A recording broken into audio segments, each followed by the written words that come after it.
Hola a todos y bienvenidos a Yo Escribí, un podcast original de Warner Chappell Music y Daniel Álvarez Mejía.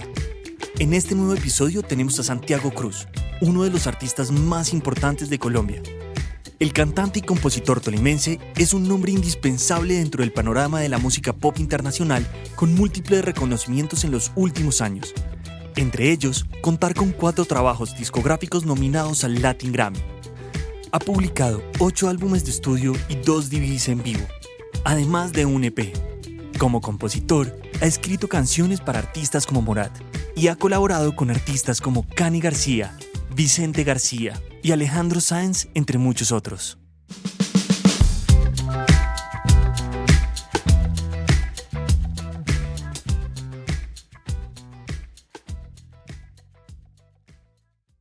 Lo primero para todos nuestros radioescuchas, podcast escuchas, es aclarar que media una amistad de muchos años, ¿no? En la cual yo le digo este compañero. Entonces hay una complicidad, hay mucha historia detrás de este podcast. Y lo primero es darle las gracias por estar en Yo Escribí, además hablando de Desde Lejos, que es una canción, ya vamos a descubrir lo importante que es. Bienvenido, Santi. Muchas gracias, compañero. Gracias por esta invitación. Me hacía mucha ilusión que me invitara y qué bueno que lo hizo. Pues nos armamos un espacio chévere aquí para hablar de canciones, sobre todo... ¿Sí quedé? Si usted está ahí... Pues estoy como muy bajito.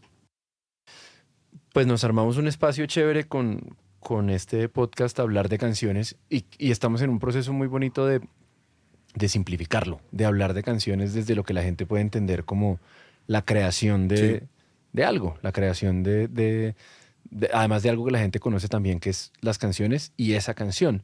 La primera pregunta que yo siempre hago es ¿por qué escoge esa canción para contarnos de ella en este espacio? Por muchas razones, porque es una canción columna vertebral de mi repertorio, de mi carrera, de mis conciertos, por la temática de la canción, porque es una canción con una temática, si bien es una canción emocional y conmovedora, no es una canción melodramática, que me parece que es un punto muy a favor de la canción, de la temática de la canción. Es una canción que habla de desapego. Claro. ¿No? Y entonces, en un universo como el nuestro, el latino, donde a lo largo de los años hemos sido, digamos, tan tóxicos en nuestra manera de relacionarnos sentimentalmente, para usar un término que está muy en boga, digamos, la toxicidad en las relaciones y demás. A mí siempre me sorprendió lo que pasó con esa canción, porque es una canción que es todo lo contrario, ¿no? Generalmente en el mundo latino es, si no estás conmigo, la vas a pasar mal y quiero que te vaya fatal, y ¿no? En cambio, Desde Lejos es todo lo contrario. Entonces siempre me gustó mucho lo que pasó con esa canción en la gente, en el público, siendo una canción de esa naturaleza, donde el desapego es tan importante. Desde Lejos cumplió este año 10 años. Así es. Eso quiere decir que salió en el 12. ¿Cómo estaban las redes sociales en el 12? ¿Ya teníamos tanto feedback instantáneo? Yo es que no soy tan malo para ese tipo de racionamiento temporal, ¿sí? Yo creo que sí había. Mi relación temporal es muy rara. Obviamente, yo recuerdo que yo abrí Twitter en 2009, digamos, y ya estaba en Facebook. No sé si tenía el impacto que está teniendo ahora el tema de las redes sociales, pero evidentemente sí había ya una retroalimentación muy inmediata. Claro. Igual era un universo completamente distinto. Sí, un universo un poquito más no había pudoroso. plataformas de streaming. Digamos que la única plataforma de streaming que había era YouTube. Claro. Si se puede meter en el saco de las plataformas de streaming, solamente estaba YouTube en ese momento. Claro. De resto, pues era venta física y desempeño radial y el video en canales de videos, que eso suena en este momento tremendamente arcaico. Sí, y era importantísimo. Y lo pregunto por una razón, y es, cuando uno escribe canciones, a veces líricamente manda una intención muy particular y después se sorprende con lo mucho que la gente hace lo que se le da la gana con la letra. Sí. Y a veces se engaña con cómo suena versus lo que dice. Sí. Inclusive gente, alguna vez me tocó un matrimonio donde se estaban casando con esta canción de Adele de Never mind, Someone I'll Like You. find someone, así mientras se Buenísimo. dan un beso. Como el que se casa con Every Breath You Take. También hay Exacto. cuentos así. La gente entendió que era desde un lugar, era Sí. recordar desde un lugar positivo, no tóxico. ¿Eso se entendió? Sí, eso se entendió. Igual siempre me llamó la atención. Siempre pensé, yo siempre tuve esta imagen de la escucha de la canción. Es un carro. Suena la canción y en el carro hay una pareja, suena la canción y las dos personas miran hacia su ventana, Ok. ¿no? Sí, sí, sí. O sea, es una canción que se puede compartir en pareja, pero que invariablemente lo va a mandar a uno a pensar en otra persona, Claro. ¿cierto? Entonces es como eso, como es la canción que se canta en pareja, pero pensando Sí, sí, sí. en sí, otra sí. persona. Pero sí se entendió de una, o sea, igual tampoco creo que hubiese mucho lugar para la confusión, ¿no? Sí, es En la además que canción. líricamente usted tiene un bonito matrimonio entre emocionalidad rítmica y lírica y lo que está diciendo. Entonces, digamos que es raro que usted esté intenso y esté diciendo lo contrario, como que Ya. hay una buena correspondencia en eso. Me acabo de acordar de algo con esta canción y es que, no me acuerdo en qué año, en algún show en el Astor tal vez, o en algún teatro que lo fui a ver. En el Astor no, bueno, en algún teatro, que la línea del centro, o sea, siempre los teatros tienen las butacas de la izquierda, las del centro y las de la Sí. derecha. Y las del centro tienen una curva. Sí, Si usted se sienta en las dos esquinas de la línea del centro, se ven. sí. Entonces me tocó un exnovio, evidentemente, o un ex enamorado del lado izquierdo de la fila central y su ex enamorada del lado derecho, la ex enamorada sin parar bolas y el ex enamorado cantándole, o sea, hacia el borde de su asiento Sí, sí, sí. cantándole esto. Qué Ahí es donde uno momento. dice, sí entendieron. Sí, Sí sí, qué momento. entendieron. Igual, fíjese que a mí, y este cuento es bacano de la canción porque a mí me sorprendió, primero me sorprendió muchísimo que la disquera la hubiese escogido como sencillo, Ok, ¿no? Partamos de la base que yo aprendí con Nacho Mañó, gran productor de este disco, de esa canción, pues, que me dijo, usted deje que la disquera escoja el sencillo, sí. ¿sí? Que es un sabísimo consejo. Usted deje que la disquera escoja el sencillo, porque si usted lo escoge y sale mal, nadie se va a hacer responsable y van a decir que fue culpa suya. Sí, sí, sí. sí En sí, cambio, sí. si ellos lo escogen, pues les tiene que salir bien. Sí, ¿no? claro. Entonces, usted deje que la disquera escoja el sencillo. Su trabajo, y es lo que yo he procurado, es hacer un disco que usted quiera respaldar cualquiera de las canciones, ¿no? Si no graba las canciones porque seguro la que no le gusta, seguro es el Claro. sencillo. Y es un ¿cierto? bonito juego porque le toca responder por todo el álbum. Toca Exactamente. estar listo para que cualquiera juegue. Y a mí, gustándome la canción, gustándome mucho la canción, yo no entendía que tuviese el colmillo comercial como para que fuera sencillo, Claro. ¿cierto? Me pareció una canción, además incluso por la temática, por lo mismo de la temática, era como, esto no se dice habitualmente, ¿no? Sí. Entonces me sorprendió mucho cuando la canción la escogió la disquera como sencillo. De hecho, yo me acuerdo que dije, la vamos a cagar, ¿cierto? Y es más, mi director musical, Ricardo Muñoz, que es amigo suyo y toca con Diamante también y con Vicente y demás, que era parte de mi banda, cuando yo les pasé la canción que vamos a montar porque es el sencillo, el man pensó lo mismo. Claro. El man dijo, uy, Santi la cagó, ¿no? Qué lindo aprender que Y no hay me tal, ¿no? sorprendió, obviamente nos sorprendió a todos y fue un totazo. ¿Cómo, cubriendo las bases obligatorias de la narrativa de cómo nace esta canción, dónde está una pregunta que siempre me gusta hacerle a los compositores y es qué tanto de vivencial tiene? Absolutamente todo. Exacto. Cuente todo lo que tenga uno que saber para entenderla. Hubo una relación muy importante en mi vida, ¿cierto? Una relación sentimental muy importante en mi vida que se acabó y al poco tiempo, pero digamos que pasaron unos años, quiero decir 3 por ahí, y se casó, se iba a casar, pues, ¿no? Llegó la noticia de que se iba a casar. Y recuerdo, porque además ella es de mi misma ciudad, entonces, y siendo Ibagué una ciudad pequeña, pues había mucha manera de estar interrelacionados por gente, ¿cierto? Claro. Y entonces me acuerdo que la gente que se encontraba conmigo y nos conocía a los dos, me preguntaba si ya sabía la noticia, pues como si se fuera a acabar el mundo. O sea, ya sabe que se va a acabar el mundo en 3 meses, o en 6 meses, ¿no? O sea, ya sabe que se va a casar. Supo que fulanita se va a casar. No, y yo, sí, ya sé. Y mi sensación era como, qué bacano. Era como, incluso un dolor mezclado con alegría, una cosa muy extraña, pero era una sensación de, Positiva. esta chica merece toda la felicidad del mundo y ojalá la encuentre. Qué maravilla, ¿no? Sí. Que la encuentre. Y entonces yo decía, ¿será que ella piensa lo mismo, no? O sea, que todos queremos que nos quieran al final. Sí, ¿no? es el fondo de todo este juego. Todos queremos que nos quieran.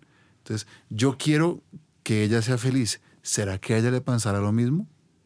O al contrario, cuando le dicen, oiga, Santiago tal cosa, ella mira para arriba y dice, uy, no, de ese man ni me hable. Pues, ¿no? Sí. Que no creo que tuviese razones, pero uno nunca sabe, ¿cierto? Entonces, en ese escenario nace la canción, es decir, una cosa absolutamente vivencial. Y a pesar de que yo siento que no había tanto dolor en ese momento o tanta tristeza, sí recuerdo que el momento de la composición es un momento de una profunda, como una última catarsis, si se quiere, la última catarsis necesaria para terminar de limpiar esa tubería, digamos, como de sacarme ese sentimiento que todavía me ataba románticamente a ella de alguna manera, ¿no? Claro. Y la grabación y el momento del álbum, usted como artista, nuevamente es una canción arriesgada. Hoy ningún hit visto por el retrovisor se ve arriesgado, pero siempre me gusta hablar con usted de la cantidad de estupideces que le alcanzaron a decir a usted en disquera de que tal canción no tiene coro o tal cosa. ¿En qué momento de su carrera cae esta canción? ¿Dónde la graba? ¿Cómo está usted cuando graba esta canción? Era muy difícil porque ese fue el primer sencillo de mi cuarto disco, habiendo sido el tercero, Cruce de Caminos, que fue un álbum totazo. Sí. Fue un álbum de 5 o 6 sencillos, un álbum que en algún momento aquí en Colombia, cuando vi el conteo radial ese de B&B, un álbum que tuvo 3 canciones en el top 5. Ese disco alcanzó a tener 3 canciones en el top 5. Era un álbum totazo, el tercer disco de mi carrera. Entonces siempre el álbum siguiente a esos totazos es un reto enorme. Claro. ¿No? Yo por suerte como que nunca me senté con la idea de repetir la fórmula, como que seguí escribiendo canciones. No me senté después de hacer un álbum, sino que seguí escribiendo canciones durante todo el proceso de Cruce de Caminos y se terminó armando A Quien Corresponda. Es un disco que fue mi segundo trabajo con Nacho Mañó, el productor de Cruce de Caminos. Sí. Lo hicimos con Nacho de nuevo en Valencia, España, en su estudio. Y en la canción, digamos, si nos quisiéramos poner un poquito técnicos, o no técnicos, pero ya un chisme un poco más para geeks y para seguidores de las grabaciones y demás. Y quiero hablar del baterista de la canción, de Frank Tonto, que es un baterista africano, creo que es ganés, de origen africano, que vive en Londres. Y Frank, baterista de una banda tremenda que se llama Incógnito, baterista de Tina Turner, baterista de Amy Winehouse, o sea, un caballo, pero total. Y yo supongo que la gente no se da cuenta de eso, pero supongo que eso hace parte de la fascinación de la canción. Claro. El juego que hace el bombo en toda la canción, la evolución del bombo en la canción, la sencillez del principio y ver uno cómo le va metiendo notas a ese bombo a través del desarrollo de la canción, que además es una cosa muy hip hopera, que en la canción, que en una balada sería una cosa atípica. Claro. Eso me pareció maravilloso de la canción. ¿Se acuerda qué tipo de cuadro quería pintar en ese momento? ¿Se acuerda cuando uno va a hacer discos, tiene como universos soñados o el disco le sabe a una ciudad o le sabe a un paisaje o le sabe a un color? ¿Esto tenía algo o usted llegaba donde Nacho y le decía, haz lo tuyo? Nosotros teníamos un proceso con Nacho que era muy, volviendo a la palabra, de mucho desapego. Sí. ¿Cierto? Yo aprendí a través de Cruce de Caminos a hacer bastantes canciones para cada proyecto. ¿Sí? Los 2 primeros discos de mi carrera fueron más o menos las 10 o 11, había escrito las 10 o 11 canciones para el disco y su rotundo fracaso pues da evidencia de que ese no es el camino, ¿no? De que había que hacer más Usted canciones. una vez me dijo que en esos discos estaba jugando a ser músico. Exacto, total. Para Cruce de Caminos, al contrario, hice 30 canciones. Ya, claro. De esas 30 se escogieron 11 o 10. ¿Es una ¿cierto? proporción que usted recomendaría? ¿Un 4-1? Sí, Ya. sin duda. Y me quedó esa maña, me quedó como esa costumbre. Puedo llegar a 28, puedo pasarme a 32, pero digamos que en ese universo procuro moverme para cada proyecto, Ya. básicamente. Y entonces una vez están esas canciones, recuerdo que el proceso era hacer una lista, cada uno hacía una lista de 10, 12 canciones, él por su lado, yo por el mío, y si coincidíamos, o sea, grabábamos las que coincidíamos. Claro. Y si de pronto un disco de 10 y coincidíamos 8, él me decía, escoge entre esta y esta, o escoge entre esta y la otra. Pero una cosa muy de desapego. Claro. No había ahí como lugar al capricho. Como que nunca hubo necesidad de llegar a la conversación del capricho. Esa es la ventaja de trabajar con hacer 4 para grabar una. Sí, Que hay suficiente, o sea, el desapego es un ejercicio de volumen. absolutamente, absolutamente. Perdón que lo interrumpí, por favor, continúe. No, entonces, digamos que era muy... Yo veía ya ese proceso, ya lo veía muy desde la distancia. Lograba tomar distancia de las canciones al momento de la selección del repertorio. Cuando ya llegábamos a grabar, pues ya me volví y me involucraba. Claro. Pero entre que la escribía y estaba el repertorio listo y la selección del disco, la selección final del tracklist del disco, sí lograba tomar distancia. Ahí le pregunto una cosa para...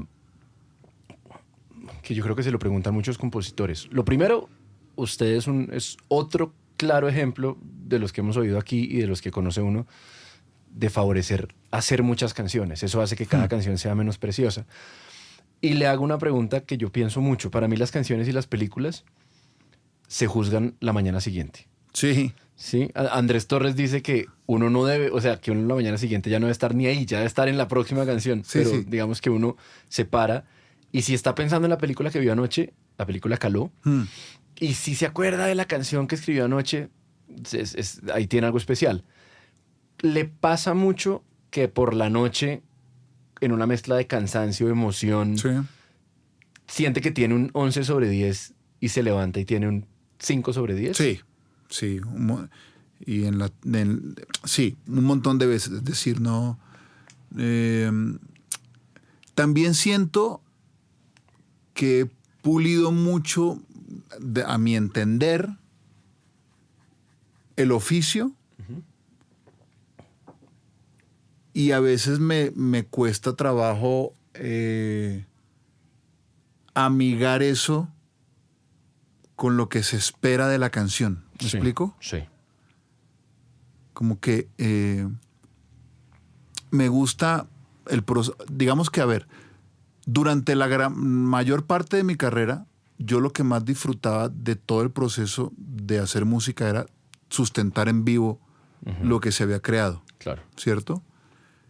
No sé si a raíz de la pandemia que estuvimos sin ese factor tanto tiempo, ahora lo que más disfruto es la creación Ya. por el simple hecho de la creación de la canción, Sí. ¿cierto? Que es un cambio, además es una tarea con un coeficiente de frustración alto porque el 80% no se graba. Sí, pero ahí es donde yo ya entiendo que después de ese proceso hay una cantidad de elementos ajenos que ya no hacen parte de lo más puro del proceso de hacer una canción, Claro. ¿sí? Ya después vienen puntos de vista, AIRs o reuniones de amigos de confianza, o el productor dice, ya empieza a haber una cantidad de mezclas de puntos de vista que le van quitando cada vez más pureza a lo que fue hacer la canción. Entonces yo prefiero quedarme con eso. Y hay canciones que las valoro muchísimo como un ejercicio creativo, que sé que necesariamente no van a ser unas canciones grabables. Claro. Pero como ejercicio creativo, lo que me propuse hacer para esta canción, lo logré. De ahí en adelante no tengo ni idea. Claro. Y ahí le pregunto una cosa. Usted, su ecosistema ha cambiado mucho. Usted pasó de ser artista disquero con un equipo que yo creo que el juego disquero se supone que todo el mundo sabe que está oyendo. Sí. Ese es como el sello de la disquera. A pasar a tener un equipo donde en el management recae muchísimo más las decisiones de producto, las decisiones de marketing, todo el rollo. Sí. Eso cambia el ecosistema de oídos. Sí. Esas personas a las que uno llama a preguntar si tiene algo, es que uno pierde mucha perspectiva. Absolutamente. ¿Quién es su ecosistema de oídos hoy en día y qué papel juegan desde el más sofisticado hasta el más sencillo? Mi ecosistema es usted. en ese sentido es usted. Usted es la persona a la que yo le mando lo que hice a ver si ahí hay algo. Sí, ¿no? sí. Porque, y esto se puede malinterpretar, digamos, no es un ejercicio arrogante, pero pues yo le encuentro valor a cada cosa que hago. Sí, si no lo haría. No necesariamente eso significa que piense que todo lo que hago es un hit, Claro. o que todo lo que hago es una cancionzota, o que no. Pero yo le encuentro valor a todo lo que hago. Claro. De ahí en adelante, pues ya se la paso a usted y usted me dice, aquí hay algo, compañero, esto me gusta, esto no me gusta, esto me dijo algo, esto no me dijo algo, tal. Definitivamente mi esposa no es un parámetro porque es ser objetiva con el asunto. Sí. ¿Tiene corte de mortales? ¿Tiene como un chat de amigos de la vida civil? No porque es difícil, desconfío de la objetividad. Claro.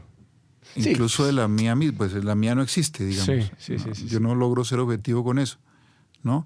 Y también me pasa digamos, cuando lo involucro a usted en el proceso, pues que seguramente usted está viendo cosas que yo no veo. Claro. Tanto positivas como a favor de la canción como en contra de la canción. De acuerdo. ¿no? Y eso siempre va a ser importante. No, y es un poquito lo que le dijo Sebastián Cris a usted en su podcast, y es, sé que si me gusta a mí, de pronto vamos por donde no es. Por donde no es. Sí, eso es todo un tema. Eso es todo un tema porque, bueno, ahí se empieza uno a delimitar su trabajo pensando en para quién está escribiendo canciones. Que es ¿cierto? todo un tema. Y ahí volvemos a hablar de Nacho, que es un tipo tremendamente sabio, y mi maestro Nacho Mañó. En un momento yo hice cuántos discos con Sony, hice Cruce de Caminos, A Quien Corresponda, Equilibrio, Trenes y Elementales, 5 discos con Sony, ¿cierto? Indiscutiblemente los más exitosos de esos 5 discos fueron los 2 primeros, Cruce de Caminos y A Quien Corresponda, Sí. que son discos hechos sin AIR. Sí. Sin AIR oficial de disquera. Sí. AIR, el oído, ese oído que se supone que sabe Exactamente. que sí, que no. Ahora, el AIR que se involucró en Equilibrio es un tipo al que yo quiero y respeto muchísimo, Sí. ¿cierto? Y pasó algo similar con Trenes, ¿cierto? Sí. Pero no fueron ni por asomo, tuvieron el impacto que los otros 2. Y entonces yo me acuerdo que le pregunté a Nacho, le dije, oye, ¿no te parece muy curioso que en ese momento eran 4 discos que habíamos hecho? De los 4 discos que hemos hecho, bueno, 3 con Nacho, de los 4 discos que he hecho con Sony, los de mayor repercusión son en los que Sony no estuvo involucrado, en los que la disquera no estuvo involucrada. Sí. Y él me dijo, a nosotros con Presuntos nos pasó algo similar. Nacho Mañó, bajista de Presuntos Implicados, cerebro y corazón de Presuntos Implicados. Y él me dijo, es que suele pasar que cuando se involucran esos personajes de la disquera, uno termina olvidándose de para quién está escribiendo la canción. Claro. ¿No? Claro. Y eso es todo un pulso que uno tiene con el que tiene que lidiar permanentemente en el proceso creativo. Está escribiendo para usted, está escribiendo para la audiencia, está escribiendo para la disquera. Claro. ¿No? Y sobre todo cuando usted no tiene, y nos pasa a nosotros lo mismo, para mí en esta industria hay una instancia donde se oye música que es lo que es. Es la única instancia que es lo que es la pista de baile, el dance floor. ahí que cuando uno habla con gente que escribe para la pista de baile, pues ya estamos hablando de bombos y Sí. de cuánto se tardó el coro y de qué características tiene y que va y testea las cosas en donde el DJ amigo y ve a la gente reaccionar. Todas las cosas que no sean algo tan físico como eso, pues es muy difícil saber por qué está usted escribiendo qué. Y ahí voy a una cosa que no sé si le ha pasado en su carrera y es como usted ha logrado el nivel de éxito que ha logrado. La gente cree que en algún momento, como ese dicho gringo de atrapar un rayo en una botella, que en algún momento entendió a Santiago Cruz. Y dice, ya lo tengo, ya sé de qué se trata y ya sé a qué suena Santiago Cruz. Y en cualquier momento pueden decir, es que ya no me suena a ti. Sí, obvio. ¿Qué pasa ahí? O sea, usted ha entendido si alguna vez en su carrera le han dicho, ya no te entendí. Sí, un montón. ¿Usted ha entendido por qué? ¿O simplemente son preconcepciones de la gente que se va para otro lado? Ahí entramos en un universo bellísimo porque Ismael Serrano es un cantautor español de mucha historia, de mucha trayectoria, y alguna vez puso un hilo en Twitter con esa reflexión. Desde el momento en que la gente le dice es que ya no me gusta lo que haces, me gustaba más lo que hacías antes, no sé qué. Y el tipo decía, puede ser que lo que uno extrañe no es ese artista, sino quién era uno cuando oía aquellas canciones, ¿no? Sí. Y eso me pareció una cosa bellísima. Que me dijo usted eso, es exactamente lo que yo pienso, porque yo no creo, o sea, yo tengo... ¿De cuántos artistas, y esto lo hemos hablado usted y yo, de cuántos artistas se oye uno toda la discografía teniendo todos los discos el mismo significado? Sí. Para mí es uno, que es Death Cab for Cutie. Ya. Pero de resto es uno quien cambió. Es absolutamente. Y más uno en Latinoamérica donde le llegaban discos fuera de ciclo promocional. Digamos que sí. En Latinoamérica no sabíamos cuál disco de Pink Floyd era el más grande porque todos estaban allá en Prodiscos y uno lo agarraba. Pero también además pasa... Ay, se me fue la paloma. ¿Qué le iba a decir? ¡Uy! Se me fue. Siempre que se va la paloma vuelve con algo bueno. Le tomo otro tema mientras tanto, mientras vuelve. Hay una cosa que yo admiro mucho de la forma en la que usted escribe. Admiro y envidio porque es mi gran problema. Y es que ser literal es muy difícil. Es decir, ser suficientemente explicativo en una letra... conduciente o sea, conducir en una letra es muy complejo porque después de un ratito, después de las dos primeras frases, empieza a jugar la rima, empieza a jugar una cantidad de cosas, entonces uno de pronto le da capricho y arrancó la primera frase súper sólido con lo que quiere decir y en la segunda se botó una metáfora, la cosa más demente. Sí. Usted es un tipo muy consecuente narrativamente, usted tiene una claridad casi que hermética. Trato de ser concreto, sí. ¿Eso cómo se desarrolla? ¿Eso es una actitud consciente que usted tiene o simplemente se le dio a escribir así? Yo creo que es una ausencia de herramientas. Ok. Yo creo que es una cosa por descarte. No tengo la capacidad intelectual o narrativa para armar universos imaginados que nos lleven, ¿no? Que nos guíen a alguna parte o que no nos lleven a ninguna parte. No la tengo, entonces me toca escribir como sé escribir, que es así. No es una renuncia, sino simplemente es una falta es conocer mis debilidades y conocer mis fortalezas. No es por acción, sino por omisión. Y hemos hablado usted y yo, por ejemplo, en términos armónicos. Los dos somos tipos muy, muy, yo no diría limitados, pero nuestras herramientas armónicas no son las más extensas. Sí. Y eso le quita a uno el vicio de ponerse bien raro e irse a lugares donde la gente de pronto se pierde. ¿Cómo se siente con eso?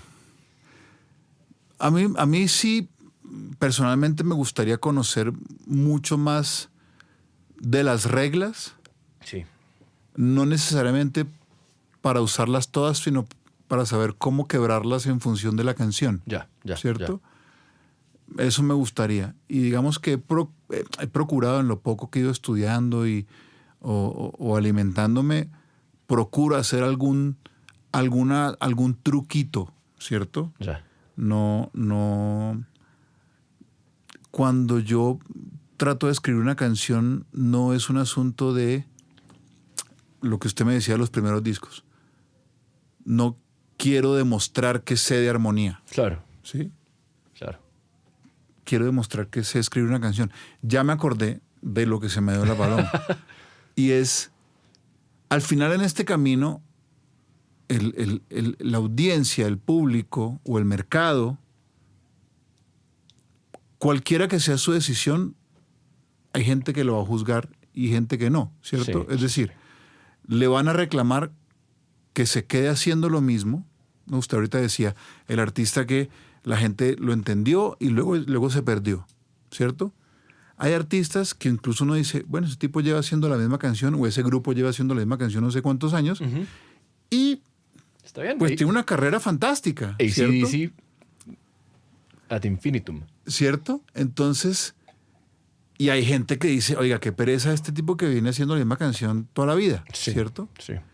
Y otra gente que dice, oiga, este tipo hace un disco distinto cada vez, Claro. ¿no? Entonces usted al final se va a ganar un regaño por X o por Y. Claro. Usted decida por Sí, cuál lo escoja- quiere regañar. ¿No? Escoja por qué camino. Y también está la regla que usted, de la cual hemos hablado también usted y yo en conversaciones privadas y de trabajo, y es uno por usted, uno por ellos. Hay Sí. gente que tiene esa dinámica. Sí, claro. Hago un disco absolutamente caprichoso para mí con todo lo que... Y el siguiente, yo sé lo que la gente quiere oír, voy para esa. Claro. ¿No? Claro. Y ahí hay una ruta que nos trae algo muy interesante sobre Desde Lejos, y es que no sé si es la única del catálogo que tiene segunda parte, que tiene Porque Yo Te Quise, que salió recién, es el primer sencillo de su nuevo álbum. ¿Fue intencional eso? O sea, se siente, ¿usted es de ese tipo de complejidades narrativas o de ambiciones de voy a hacer una segunda parte, o se accidentó y llegó? No, digamos que es una mezcla de ambas cosas. Yo sí procuro tener narrativa. Me parece que tener cuento es bacano, así no sea útil todo el cuento.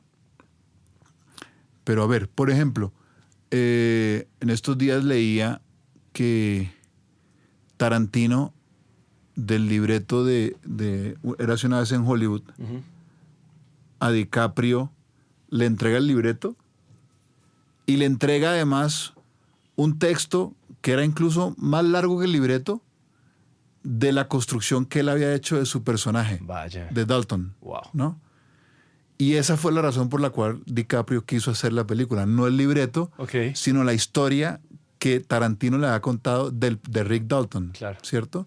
Eso es una narrativa amplia, que de pronto al público le importa un carajo la vida de Rick Dalton, pero para Tarantino y para DiCaprio son importantes porque les dan un marco de perspectiva de su trabajo, Claro. digamos, ¿no? Claro. A mí eso me gusta, Ya. tener un rollo, ¿cierto?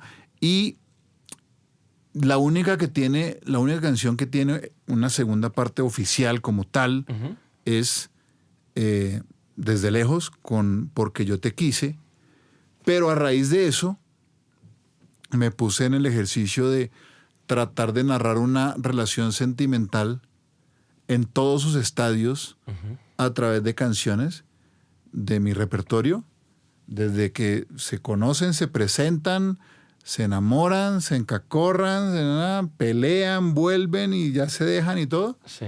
Y encontré 23, 25 canciones, una cosa así, que pueden explicar todo el proceso. Claro, todo el arco.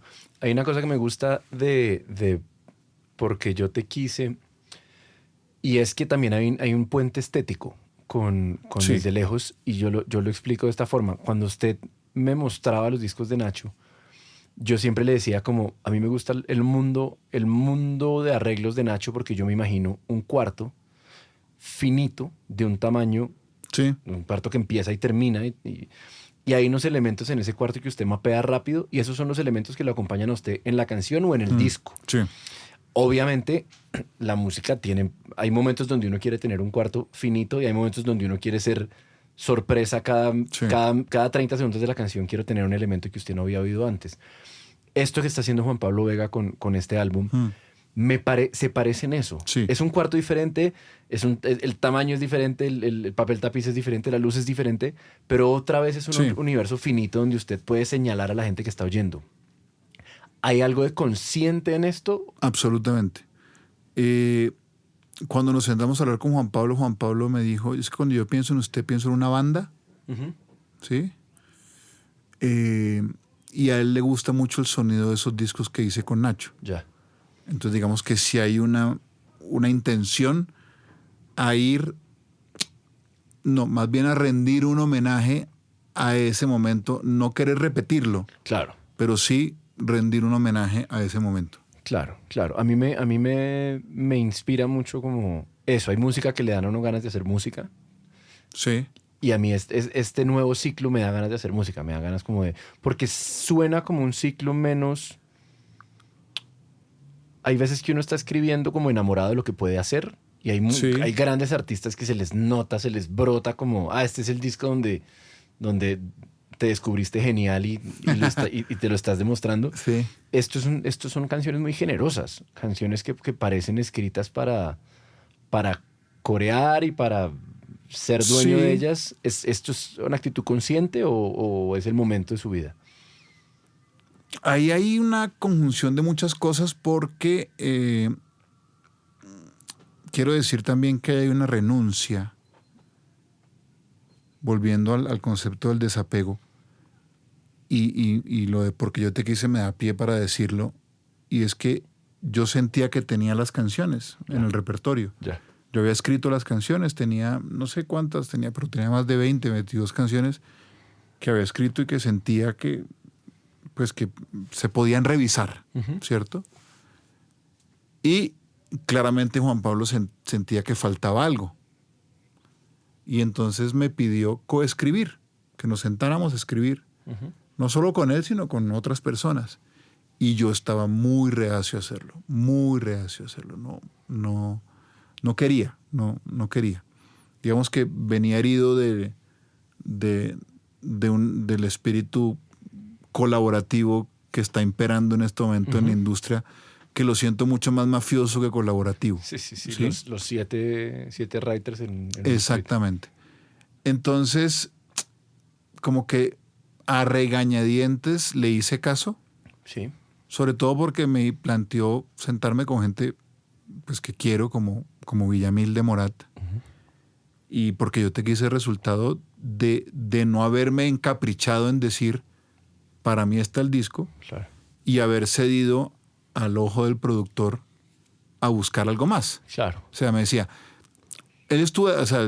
aquí podemos tener un disco, pero hagamos un ejercicio a ver si nos da algo más. Sí, si nos ¿cierto? sorprendemos. Si no, aquí hay canciones para hacer un disco, de acuerdo, pero busquemos algo más. De acuerdo. Y por suerte lo buscamos, por suerte le hice caso, por suerte lo propuso, por suerte le hice caso, y repito, muy a regañadientes le hice caso. Sí.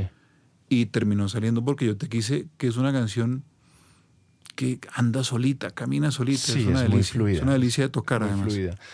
En este ecosistema de Yo Escribí y en el ecosistema general del songwriter, que ya en Latinoamérica se entiende mucho mejor que de lo que se entendía hace 10 años, hay gente que se dedica a escribir en función de lo que la canción y el artista para quien está escribiendo necesita. Sí, Pero usted, el 99% del tiempo escribe para usted. sí. Y si no escribió para usted, fue o algo muy específico o estaba escribiendo para usted y terminó en alguien más. Dentro de esa perspectiva, ¿cuál es su papel dentro de un cuarto de composición? ¿Usted lo deja fluir o es melodista o es liricista o rap? No, soy liricista. Ok, Sí. ok. Digamos que yo reconozco, o por lo menos trato, espero que así sea, que eso es como mi fuerte. Ya. ¿Sí? Poner la frase correcta, darle el giro correcto, la ocurrencia correcta a alguna cosa. Pero sí, en un cuarto es más de letra. Ok. Me gusta terminar estos podcasts con un cliché muy grande de todos estos formatos, que es un consejo, pero no es sigue tu corazón, sino algo que casi que la gente pueda terminar este podcast y usar. Un truco para desenredar un momento de poca creatividad, un truco de Logic. ¿Qué práctico le puede dejar usted al compositor que está allá afuera oyendo esto? Qué práctico. Que se tome el trabajo de darle vuelta a la idea. Ok, ¿sí? ¿cómo va eso? Que desconfíe un poquito de ese primer instinto, tal vez. Ya. Ese me parece que es un buen consejo. Buenísimo. Hay que dejar fluir, Sí, pero hay que desconfiar, ver si eso que escribió se puede decir de otra manera un poquito más atractiva, claro. ¿cierto? Es explorar. Hay momentos donde al lugar al que el que tiene una pista de aterrizaje y aterrizan aviones hay que decirle aeropuerto, Sí, y hay momentos donde uno tiene que decir que es un lugar que tiene una pista y aterrizan aviones. sí, ¿Cierto? sí. Darse la oportunidad de desconfiar un poquito de ese primer instinto y tratar de darle una vuelta. Eso me encanta porque hay días que uno compone y sale estrofa, coro, C y acabó a las 2 horas está sentado comiendo pizza. Sí, Y al día siguiente va y se sienta con alguien súper estricto, que me pasa a mí con Galeano, de Diamante Eléctrico, que es como, ese no es el coro, ese no es el coro, ese no es el coro, y se puede tardar usted 2 meses encontrando el coro. Y entonces se pregunta si todas las otras sesiones que duraron 2 Claro. horas fueron ridículamente pero a mí, por tontas. ejemplo, desconfiar de lo que fluye Ya. tampoco. O sea, es que es un pulso muy raro. Es Sí. un pulso muy raro porque también a mí me pasó con una canción que es Baja la Guardia que salió en 15 minutos. Y si Ya. usted se pone a desconfiar de eso, Pues no estaríamos acá sentados. pues no estaremos acá sentados, sin duda alguna. Claro. Pero, a ver, hay muchas maneras de pedir perdón. Baja la Guardia tiene un ángulo distinto Sí, de sí, pedir sí. perdón, ¿cierto? Entonces, si bien uno puede confiar en el proceso, también dése la oportunidad de esto que estoy diciendo, lo puedo decir de otra manera. Claro, Lo puedo decir de otra manera. claro. Santi, gracias. A usted, compañero.